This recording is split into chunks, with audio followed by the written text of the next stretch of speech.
बोलिए श्री सद्गुरु महाराज जी की जय, सच्चे दरबार की जय, उमापति महादेव की जय, श्री कृष्ण बलदेव की जय, सियावल रामचंद्र महाराज की जय। प्रिय भगवत प्रेमियों, आज फिर आप लोगों के लिए सत्संग विचारों को लेकर के उपस्थित हुए हैं। भाइयों बहनों, जैसा आपको विदित है कि आने वाले 29 जुलाई को श्री गुरु पूर्णिमा का महोत्सव मनाया जा रहा है सिसवा बाजार में, जिला महाराजगंज उत्तर प्रदेश में। तो जो कोई भाई इसमें भाई बहनें सहयोग देना चाहते हैं, आप ज़रूर इस पर सहयोग करें और डिस्क्रिप्शन में मेरा नंबर है, आप उस पर अपना सहयोग राशि भेज सकते हैं। भाइयों बहनों, जैसा कि आपको सबको पता है कि आज प्रभु श्री जगन्नाथ जी की रथ यात्रा प्रारंभ होने जा रही है। ये रथ यात्रा काफ़ी सदियों से ये चली आ रही है, बड़ी लंबी परंपरा है, बड़ी लंबी इसके पीछे आध्यात्मिक रहस्य है। भाइयों बहनों, भगवान जगन्नाथ भगवान बलभद्र के साथ, माता सुभद्रा के साथ वो रथ पे यात्रा करते हैं, आज बाहर निकलते हैं और इसमें कोई भेदभाव नहीं। सब लोग, बड़ा बूढ़ा, गरीब अमीर, ऊंच नीच, सब लोग मिल करके प्रभु के इस रथ को हाँकते हैं, खींचते हैं। ये बड़ा सुंदर उत्सव त्यौहार पूरी धाम में, उड़ीसा में, जगन्नाथ धाम में ये मनाया जाता है। भाइयों बहनों, प्रभु श्री जगन्नाथ जी की ये भव्य दिव्य यात्रा, रथ यात्रा, ये अपने आप में बहुत सारे आध्यात्मिक रहस्यों को उजागर करती है। भाइयों बहनों, कहा जाता है कि केवल भक्त ही भगवान के दर्शन करने नहीं जाता है, केवल हम लोग ही मंदिरों में नहीं जाते हैं, भगवान भी अपने भक्तों के दर्शन करने हेतु या भक्तों को दर्शन देने हेतु समय समय पे अपनी वो अवस्था को छोड़ करके, ऊंची अवस्था को छोड़ के जनमानस के बीच में पहुंच जाया करते हैं। ये सबसे बड़ा रहस्य भगवान जगन्नाथ की ये रथ यात्रा में है। इसी को आप कह सकते हैं कि भगवान अपना बैकुंठ छोड़ करके,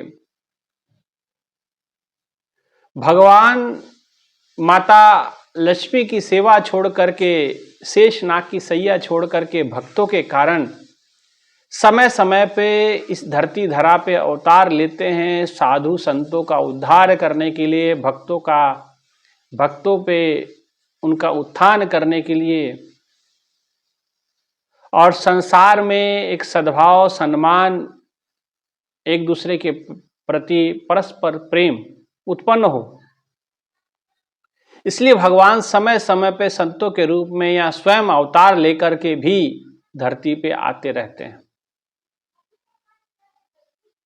और भगवान इस रथ यात्रा से बड़ी जबरदस्त संदेश देने का प्रयास करते कि मेरे नजरों में सब एक हैं, कोई छोटा नहीं, कोई बड़ा नहीं। हालांकि उड़ीसा की ये प्रॉब्लम रही है, उड़ीसा में प्रॉब्लम ये रही है कि उड़ीसा में जात पात का बड़ा भेदभाव होता है। मैं तो वहां रहा हूं, मुझे अच्छी तरह पता है। ये जो जात पात पूछे नहीं कोई, हरि का भजे सो हरि का होए, जो हरि का भजेगा हरि का हो जाएगा। लेकिन ये बात उड़ीसा के पंडों को कब समझ में आएगी, ये समझ में नहीं आता। ये उड़ीसा के जो बहुत बड़े बड़े पदों पे बैठे हुए लोग हैं, उनको कब समझ आएगी, ये समझ में नहीं आता। हालांकि अब बहुत कुछ बदलाव हो गया होगा, काफ़ी समय से मैं तो वहाँ नहीं गया हूँ, लेकिन सुनने को जो भी वहाँ भक्त रहते हैं वो बताते हैं सारी बात। लेकिन फिर भी भगवान जगन्नाथ की ये जो यात्रा है, रथ यात्रा है, ये एकता का संदेश देती है। भगवान आज भक्तों को दर्शन करने देने हेतु बाहर आते हैं और भगवान सबको दर्शन देते हैं। कहा जाता है कि इसकी कहानी भी आती है कहा जाता है कि एक भक्त, एक ईश्वर का प्रेमी भगवान जगन्नाथ के दर्शनों हेतु रोज आता था, रोज जाता था। वो रोज प्रभु के दर्शन करने आता। उम्र बढ़ती गई समय के साथ, जानते हैं वृद्धावस्था भी आती है। जब तक वो जा सकता था तब तक तो भगवान के दर्शन करने गया, लेकिन एक समय ऐसा भी आया कि वो असहाय हो गया, जाने में आने जाने में मुश्किलात हो गई। भगवान के दर्शन कर पाना उसके लिए बड़ा कठिन हो गया। लेकिन भाव सच्चा हो, प्रेम सच्चा हो, संपूर्ण श्रद्धा प्रभु के चरणों में एकाग्र हो और पूरी निष्ठा के साथ जब भाव से पुकारा जाएगा तो भगवान जरूर आते हैं। और कहते हैं कि भगवान उसको दर्शन देने हेतु रथ में बैठ करके जगन्नाथ जी बलभद्र के साथ में, बहन सुमित्रा के साथ में, सुभद्रा के साथ में, कहते कि वो बाहर निकले और उसकी कुटिया के सामने से वो रथ यात्रा निकली। और जैसे उसने झांक करके देखा तो साक्षात वहां जगन्नाथ जी बैठे हुए थे, साथ में बलभद्र जी और साक्षात बहन सुभद्रा भी वहां मौजूद थी रथ पे। तो भगवान, यहां जो अर्थ समझाने का प्रयास मैं कह रहा हूं कि भगवान आपकी श्रद्धा, आपके प्रेम के भूखे होते हैं। भाव के भूखे प्रभु, भाव ही इकसार है, भाव से उसको भजे तो भव से बेड़ा पार है। भाव बिन सर्वस्व दे वो कभी लेते नहीं, भाव से एक पुष्प दे तो उन्हें स्वीकार है। और भाव वाले भक्त का भरपूर उन पे भार है। सारा भार भगवान अपने सर पे ले लिया करते हैं भक्तों का। और केवल ऐसा एक उदाहरण नहीं है, शास्त्रों में अनेक उदाहरण मिलते हैं। माता शबरी का उदाहरण मिलता है। माता जो गौतम ऋषि की पत्नी है अहिल्या, उसका उदाहरण मिलता है। शबरी का उदाहरण मिलता है, केवट का उदाहरण मिलता है।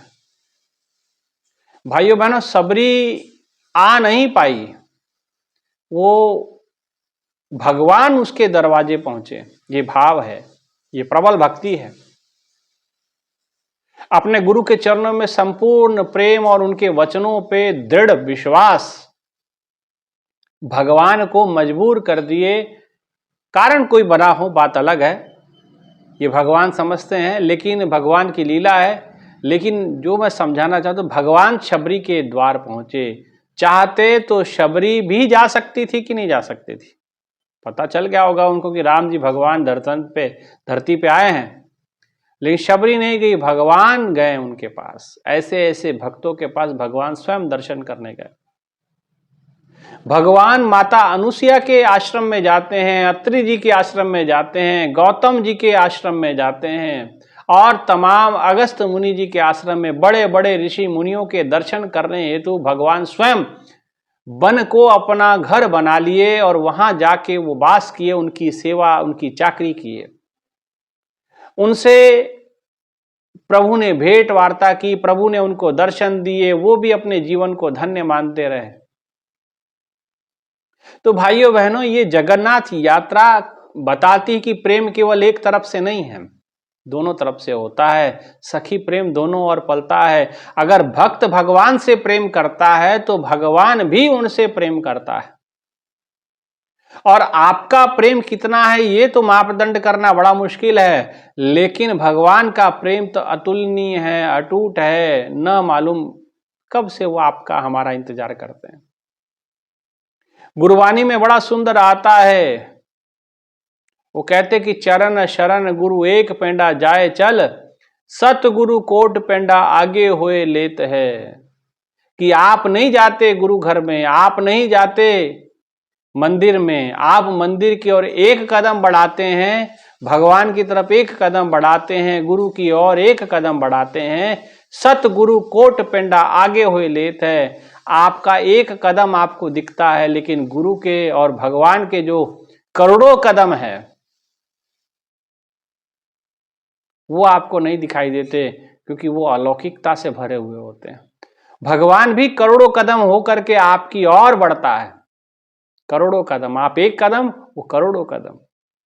ऐसा भगवान का प्रेम होता है भाइयों बहनों।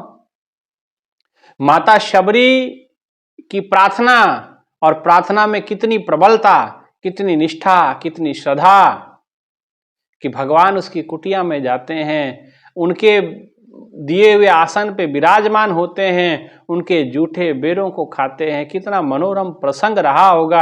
आपके सामने मैं ये बात रख रहा हूं, लेकिन कभी अपने आप को आंखें बंद करके उस प्रसंग की गहराई तक जाने का प्रयास करना, कभी आंखें बंद करके सोचना, कभी आंखें बंद करके, कई बार देखिए साधना तो चलिए अपनी जगह पे है, बैठ के साधना ध्यान करना, लेकिन कभी कभी विजुअलाइजेशन भी करना जरूरी होता है। काल्पनिक हो सकता है, लेकिन आपकी श्रद्धा के लिए बड़ा जरूरी है ना। तो कभी आंखें बंद करके विजुअलाइज करना, सोचना, विचार करना, वो दृश्य अपनी आंखों के सामने ले आना कि माता शबरी बैठी है, उसके सामने भगवान श्री राम बैठे हैं और लक्ष्मण जी बैठे हैं, और माता शबरी जूठे बेर उठा करके राम जी को दे रही हैं, और राम जी उसको बिना किसी संकोच के लाग लपेट के खा रहे हैं। कभी कभी इस दृश्य को अपने आंखों के सामने लाइएगा, विजुलाइज कीजिएगा कि क्या वो दृश्य है। लेकिन आजकल हमने भगवान को एक जगह कैद कर दिया, एक जगह बैठा दिया। अब वो कभी कुछ बोलने वाले नहीं, कभी कुछ जो मर्जी जैसा मर्जी उनके साथ करते जाओ। लोग भगवान के नाम पे क्या क्या ढोंग रचाते हैं, जो सबको खिलाने वाला है हम उसको खिलाए जाते हैं। खिलाना बुरा नहीं है, लेकिन मैंने देखा कई जगह पे बहुत जबरदस्ती करते हैं, ये भी खिला दो वो भी खिला दो, कर देते हैं। ठीक है, भगवान तो आपका भाव देखता है, सब कुछ ग्रहण करता है। सुगंधम पुष्टि वर्धनम, वो तो उसकी सुगंध से ही अपने आप को रुष्ट पुष्ट कर लेते हैं, है ना। तो भगवान ने वो जूठे बेर खा लिए, कितना जबरदस्त प्रेम रहा होगा। तो ये चीजें विजुलाइज करना, यही अध्यात्म होता है। कितना गहराई में आप जाके उसके ऊपर विचार कर सकते हैं। केवट के पास गए भगवान, केवट की अनेकों कठोर वचनों को सुनने के बाद भी भगवान ने, प्रभु ने कहा कि ठीक है, मेरे चरण प्रक्षालन करो। लक्ष्मण जी इस बात को राजी नहीं, समझने को तैयार नहीं कि ये क्या हो रहा। कह रहे कि भैया आप इसको कुछ बोलो, कुछ उत्तर दो। भगवान कहे कोई बात नहीं, आज इसका दिन है, इसको कर लेने दो। क्योंकि भगवान जानते हैं केवट के वचन तो अटपटे हैं, लेकिन भाव सीधा है, भाव सरल है, भाव सच्चा है, जो मुझ तक पहुंच रहा है। गुरु महाराज जी की बात करते हैं। गुरु महाराज जी के पास एक बहन गई, तो गुरु महाराज जी एक चिट्ठी को पढ़ रहे थे उस समय। बहन ने मेरे को बताया, बहुत समय पहले की बात है। महाराज जी एक चिट्ठी पढ़ रहे थे। अब वो चिट्ठी जो पढ़ रहे थे वो उल्टा पढ़ रहे थे। समझ सकते हैं कि मान लीजिए कोई आपके पास पेपर है, और आप जिस तरीके से लिखते हैं, पेपर को सीधा पकड़ के आप पढ़ते हैं, लेकिन आप उसको उल्टा करके कैसे पढ़ेंगे। तो गुरु महाराज जी चिट्ठी तो पढ़ रहे थे, लेकिन उल्टी रखी हुई थी, ऐसे उल्टी हाथ में पकड़ी हुई थी ऐसी, और उल्टा। उसने पूछ लिया, महाराज जी को प्रणाम किया, महाराज जी ये क्या कर रहे हैं आप। तो महाराज जी कह रहे कि चिट्ठी पढ़ रहा हूं। तो उसने कहा, महाराज जी चिट्ठी तो उल्टी है। तो महाराज जी ने उत्तर दिया, चिट्ठी उल्टी है तो क्या हुआ, भाव तो सीधा है। तो गुरु शब्द नहीं, उसके भीतर की प्रेम का भूखा होता, उसके भीतर की जो निष्ठा, श्रद्धा, प्रेम है, उसको ग्रहण करता। महाराज जी ने कहा कि चिट्ठी उल्टी है तो क्या हो गया भाई, चिट्ठी उल्टी का कोई फर्क नहीं पड़ता। महाराज जी कहते भाव तो सीधा है। तो कहने का मतलब भगवान भाव से रिझता है, और भगवान जगन्नाथ की जो यात्रा है आज इसी प्रेम को दर्शाती है। भगवान जगन्नाथ रथ, ये रथ भी क्या है? ये आध्यात्मिक रथ है, ये भक्ति का रथ है। भगवान किस रथ पे सवार होते हैं? भक्ति के रथ पे सवार होते हैं, जिसकी वल्गा भगवान के हाथ में है, आपके मन के हाथ में नहीं है। आपका मन आपके भक्ति के रूपी रथ को बिगाड़ देगा, कहीं गलत दिशा में ले जाएगा, और मन के ऊपर सवार अगर अहंकार हुआ तो भगवान उस पर सवार नहीं होंगे। जिस मन में अभिमान भरा, भगवान कहां से आए? जिस घर में अंधकार भरा, मेहमान कहां से आए? राम नाम अति मीठा, कोई गा के देख ले, आ जाते हैं राम, कोई बुला के देख ले। कितना बड़ा भाव भरा हुआ इस शब्द के अंदर में। जिस मन में अभिमान भरा, भाइयों बहनों, जिस मन के अंदर अभिमान है, अहंकार है, वहां भगवान नहीं है। तो ये रथ यात्रा हमें अभिमान रहित होने का संकेत कर रही है कि भगवान को अपने मन रूपी और अपने भक्ति रूपी रथ पे अगर चढ़ाना चाहते हैं तो अपने मन को अहंकार से रिक्त कीजिए, जैसे माता अहिल्या ने किया। माता अहिल्या एक सुनसान कुटिया के अंदर श्रापवश एक शिला के रूप में परिणित हो गई, लेकिन भीतर ही भीतर तड़प रही है, परेशान हो रही है और रो रही है कि प्रभु आओ कृपा करो, प्रभु आओ कृपा करो, दया करो। और उस करुणा के कारण, उस दया के कारण भगवान श्री राम एक युग पहले आ गए, ऐसा बड़े बड़े विद्वानों का मानना है, बड़े बड़े संतों का मानना है। भगवान कृष्ण के बाद आना था राम जी ने, लेकिन कृष्ण जी से पहले आना पड़ा। कारण बताया जाता है कि माता अहिल्या की ऐसी दर्दनाक पुकार, एक ऐसी अंतःकरण की पुकार, भगवान जिसको अनसुना ना कर पाए। कहते कि महर्षि विश्वामित्र जी के साथ जिस समय वो जा रहे थे जनकपुर धाम की ओर, जहां एक विशाल यूं कहें कि विशाल एक यज्ञ नियोजित किया गया था, जिसे हम धनुष यज्ञ कहते हैं। माता सीता का स्वयंवर आयोजित किया गया था। तो भगवान श्री राम, क्योंकि अयोध्या को सूचना दी गई, लेकिन चूंकि दोनों बड़े भाई वहां थे नहीं, भगवान राम और लक्ष्मण जी विश्वामित्र जी के साथ जा चुके थे, और जाते समय विश्वामित्र जी को के बारे में दशरथ जी ने कहा कि मेरी अनुपस्थिति में यही आपके पिता हैं और यही आपके गुरु हैं, जैसा ये कहेंगे वैसा करना है, ठीक है। तो उस कारण से भगवान राम और लक्ष्मण, आप जानते हैं मर्यादा पुरुषोत्तम है राम जी, तो विश्वामित्र जी ने कहा कि चला जाए। और जिस समय वो जा रहे थे तो अचानक एक कुटिया देखी जो बड़ी खंडहर सी थी, और बड़ा उसमें से एक पुकार। देखिए, वो पुकार भगवान ही सुन सकते हैं, आप हम नहीं। आपके पास, आपके कानों में वो सामर्थ्य नहीं है, आपके कानों में वो क्षमता नहीं है कि भगवान वो आर्त पुकार किसी की सुन लिए। ये तो भगवान ही कर सकते हैं। और कहते कि एक बेजान सी कुटिया, जहां सब कुछ अस्त व्यस्त है और सब कुछ, कोई वहां डर के मारे नहीं जाता क्योंकि गौतम ऋषि का श्राप वहां मिला हुआ है, लेकिन भगवान तक वो पुकार पहुंच गई माता अहिल्या की, और भगवान न चाहते हुए भी उसको इग्नोर कैसे करें। भगवान ने उसकी ओर देखा, विश्वामित्र जी से पूछ लिया, गुरुदेव ये बड़ी वीरान जगह है, और इस वीरान जगह में ये छोटी सी कुटिया और इसकी ऐसी दुर्दशा।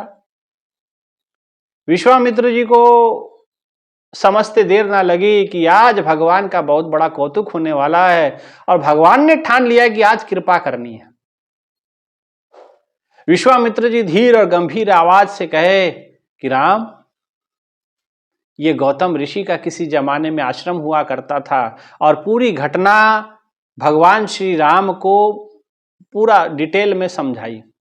मैं नहीं लूंगा आपके सामने वो घटना, वीडियो लंबी हो जाएगी। भगवान श्री राम को विश्वामित्र जी ने पूरी बात बताई कि ऐसे ऐसे गौतम ऋषि यहाँ पे रहा करते थे, बड़ा यहाँ बड़े बड़े उनके शिष्य यहाँ विद्या ग्रहण करते थे, लेकिन ऐसी ऐसी घटना घटी जिसके कारण माता अहिल्या को श्रापित होना पड़ा। और क्रोध में आकर के इंद्र ने जो गड़बड़ की, क्रोध में आकर के अहिल्या को उन्होंने श्राप दे दिया और श्राप के कारण वो शिला बन गई। प्रभु श्री राम ने कहा कि अगर ऐसे महापुरुषों के चरण इस भूमि पे पड़े हैं तो इस कुटिया में जरूर जाना चाहिए। तो लोगों, जो आसपास थे, लोगों ने कहा कि कहाँ जा रहे हो राम, मत जाओ, ये श्रापित कुटिया है, जो जाता है उसे भी श्राप को भोगना पड़ेगा। राम जी कहाँ मानने वाले, जब भगवान ठान लेते हैं किसी का कल्याण करने के लिए तो वो नहीं पीछे हटते। भगवान ने कहा, और विश्वामित्र जी देख रहे हैं, विश्वामित्र जी जानते हैं कि कोई साधारण पुरुष तो है नहीं, ये तो जान रहे हैं कि कौन है। विश्वामित्र जी ने की तरफ उन्होंने देखा, विश्वामित्र जी ने हाँ में सर हिलाया कि अगर जाना चाहते हो तो भीतर चले जाओ। पीछे पीछे विश्वामित्र जी, आगे आगे राम लक्ष्मण दोनों चल गए। लक्ष्मण जी ने भी रोका, प्रभु नहीं, आपका अहित हम होने नहीं देंगे, आप ना जाएं। भगवान ने कहा, राम जी ने कहा कि लक्ष्मण परेशान ना हो, मेरे होते हुए तुम्हें परेशान होने की जरूरत नहीं है, अपने भाई पे भरोसा रखो। उन्होंने कहा कि प्रभु ठीक है। और कहते कि लक्ष्मण जी पीछे पीछे और राम जी आगे आगे, साथ विश्वामित्र जी उस कुटिया में चल पड़े। जाके देखा तो भीतर एक शिला थी और प्रभु श्री राम ने अपने कोमल चरण जैसे उस शिला को छुआए, वो शिला नारी में परिणित हो गई, माता अहिल्या में परिणित हो गई। और माता अहिल्या ने तुरंत अपने दोनों हाथों को जोड़ा, प्रभु श्री राम के चरणों में नमन किया, वंदन किया, और भगवान ने दोनों हाथ जोड़ के कहा, माता मुझे क्षमा करना, मुझे आने में विलंब हो गया, मेरे आने में विलंब हो गया, मेरे आने में देरी हो गई। अहिल्या ने कहा, नहीं प्रभु, आपके आने में देरी नहीं हुई, आपने कृपा की और मेरा जीवन उद्धार किया, मैं ये सब चीज सुनना नहीं चाहती। भगवान ने कहा कि तुम्हें आपके पति ने श्राप दिया। उन्होंने कहा कि नहीं, मेरे पति ने कोई श्राप नहीं दिया, मुनि श्राप जो दीना अति भल कीना, उस श्राप में भी मेरी भलाई छुपी थी। अगर वो श्राप न देते तो आपके पावन पुनीत चरण मुझे छूते कैसे और मैं इतनी सौभाग्यशाली कैसे बनती। और कहते कि भगवान का आशीर्वाद प्राप्त हुआ और माता अहिल्या अपने पति के धाम को पहुंच गई, है ना। तो कहने का मतलब ये भगवान का प्रेम है, केवल अहिल्या ने ही नहीं पुकारा, भगवान भी भीतर ही भीतर तड़प रहे होते हैं अपने भक्त से मिलने। और ये भगवान जगन्नाथ की यात्रा, यही वो यात्रा है जो भगवान दर्शन देते हैं, बाहर निकल करके आते हैं। जैसे सुदामा के लिए कन्हैया जी निकल पड़े बाहर, कहाँ गया सुदामा, कहाँ गया, नंगे पैर, सारी रानियां महारानियां, माता रुक्मणी सब देख रहे हैं कि भाई कौन आ गया जिसके कारण सब खान पीन छोड़ करके, पैरों में पादुकाएं नहीं, भाग चले, दौड़ रहे हैं सुदामा सुदामा करते हुए। कहते कि आधी द्वारका के चक्कर लगा दिए भगवान ने दौड़ते हुए, और भगवान ने जाके उनसे गले लगाया। तो भगवान तो चाहते हैं कि भाई आप आए हमारे पास, और भगवान अगर आप आएंगे तो भगवान भी निकल के आते हैं, भगवान भी करोड़ों कदम आपके तरफ बढ़ते हैं। तो भगवान जगन्नाथ की यात्रा, ये भाव बड़ा भरा पर्व है भगवान जगन्नाथ जी की यात्रा। तो केवल इसे भक्त ही समझ सकते हैं। ये एकता का संदेश है और ये संदेश समस्त मानव जाति के लिए है, कोई छोटा नहीं कोई बड़ा नहीं, भगवान के लिए सब एक हैं, सबको वो दर्शन देते हैं, सबको वो प्रेम करते हैं, सबके लिए वो बाहर आते हैं, ठीक है ना। इसीलिए आप भी प्रार्थना करें कि हे प्रभु, जैसे भगवान की रथ यात्रा तो सांकेतिक है, लेकिन ये मन रूपी द्वारका में, मन रूपी पुरी में आप हे जगन्नाथ प्रभु, हे जगतपति, हे प्रभु, आप मेरे भीतर भी आओ, मेरे भीतर भी प्रकट हो, मेरे मन रूपी रथ पे आप सवार हो जाओ, ठीक है ना। यही सुंदर भाव प्रभु जगन्नाथ जी की रथ यात्रा का है। इसलिए आप सभी से आग्रह है कि आप सभी ऐसी प्रार्थना अपने भीतर करें कि प्रभु मेरे मन रूपी पुरी में मेरे मन में आप भी जगन्नाथ के रूप में जैसे रथ यात्रा निकल रही है, ऐसे आप भी मेरे रथ पे सवार हो जाएं, मेरी भक्ति पे सवार हो जाएं, मेरे जीवन का कल्याण करें। ठीक है ना, कुछ ऐसे भाव। और आप सभी को प्रभु की रथ यात्रा के लिए हार्दिक हार्दिक शुभकामनाएं। जरूर सम्मिलित हों, जो जा सकते हैं, जो नहीं जा सकते हैं तो अपने भीतर बैठ करके साधना करें और भीतर ही भीतर प्रार्थना करें। ठीक है ना, आइए इन विचारों को विराम देते हैं। सूचना आपको दे दें, 29 जुलाई को गुरु पूर्णिमा का महोत्सव मनाया जाएगा। आप सभी उसमें जरूर बढ़ चढ़कर सहयोग दें। जो भी सहयोग देना चाहते हैं तो डिस्क्रिप्शन में मेरा नंबर है, आप उस नंबर पे व्हाट्सअप, फ़ोन पे वगैरह कर सकते हैं, जो भी आप धनराशि सहयोग करना चाहते हैं। ठीक है, कार्यक्रम सिसवा बाजार में होने जा रहा है, जिला महाराजगंज, उत्तर प्रदेश में। ठीक है, इतना ही कहते हुए अपने विचारों को विराम। बोलिए श्री सद्गुरु महाराज जी की जय, सच्चे दरबार की जय। जय जगन्नाथ, जय जय जगन्नाथ। धन्यवाद।